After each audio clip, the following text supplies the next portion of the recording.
Chapter 1. The Book That Refused to be Written. I suppose that most writers will confess to having hidden away somewhere in the secret recesses of their most private drawer the first rough draft of a book that, for one reason or another, will never see the light of day.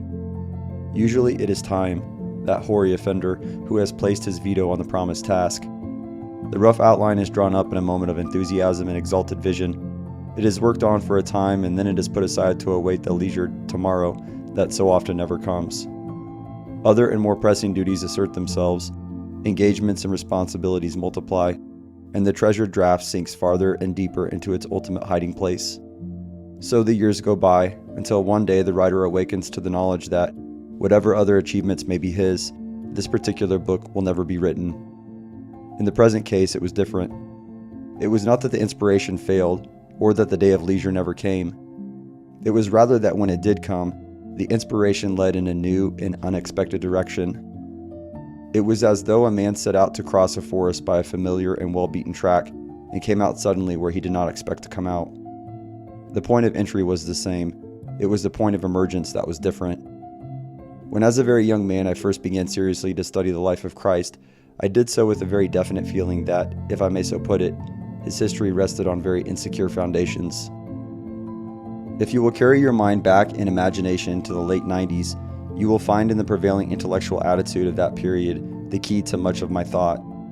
It is true that the absurd cult that denied even the historical existence of Jesus had ceased to carry weight, but the work of the higher critics, particularly the German critics, had succeeded in spreading a prevalent impression among students that the particular form in which the narrative of his life and death had come down to us was unreliable, and that one of the four records was nothing other than a brilliant apologetic written many years, and perhaps many decades, after the first generation had passed away. Like most other young men deeply immersed in other things, I had no means of verifying or forming an independent judgment upon these statements, but the fact that almost every word of the Gospels was just then the subject of high wrangling and dispute did very largely color the thought of the time, and I suppose I could hardly escape its influence. But there was one aspect of the subject that touched me closely. I had already begun to take a deep interest in physical science, and one did not have to go very far in those days to discover that scientific thought was obstinately and even dogmatically opposed to what are called the miraculous elements in the Gospels. Very often, the few things the textual critics had left standing, science proceeded to undermine. Personally, I did not attach anything like the same weight to the conclusions of the textual critics that I did to this fundamental matter of the miraculous. It seemed to me that purely documentary criticism might be mistaken, but that the laws of the universe should go back on themselves in a quite arbitrary and inconsequential manner seemed very improbable. Had not Huxley himself declared in a peculiarly final way that miracles do not happen, while Matthew Arnold, with his famous gospel of sweet reasonableness, had spent a great deal of his time in trying to evolve a non-miraculous Christianity? For the person of Jesus Christ himself, however, I had a deep and even reverent regard. He seemed to me an almost legendary figure of purity and noble manhood. A coarse word with regard to him, or the taking of his name lightly, stung me to the quick. I am only too conscious how far this attitude fell short of the full dogmatic position of Christianity. But it is an honest statement of how at least one young student felt in those early formative years when superficial things so often obscure the deeper and more permanent realities that lie behind. It was about this time, more for the sake of my own peace of mind than for publication, that I conceived the idea of writing a short monograph on what seemed to me to be the supremely important and critical phase in the life of Christ, the last 7 days, though later I came to see that the days immediately succeeding the crucifixion were quite as crucial. The title I chose was Jesus, the Last Phase, a conscious reminiscence of a famous historical study by Lord Rosebery. I took the last 7 days of the life of Jesus for 3 reasons. 1. This period seemed remarkably free from the miraculous element that on scientific grounds I held suspect. 2. All the gospel writers devoted much space to this period, and in the main were strikingly in agreement. 3.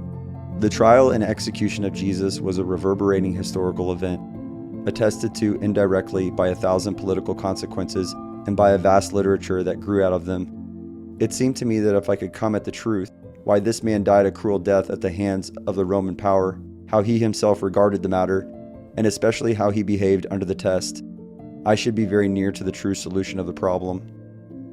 Such briefly was the purpose of the book I had planned.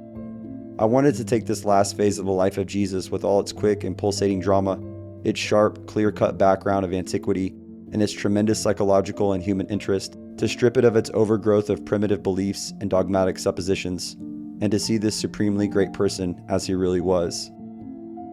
I need not state to describe here how, fully 10 years later, the opportunity came to study the life of Christ as I had long wanted to study it, to investigate the origins of its literature, to sift some of the evidence at first hand, and to form my own judgment on the problem it presents.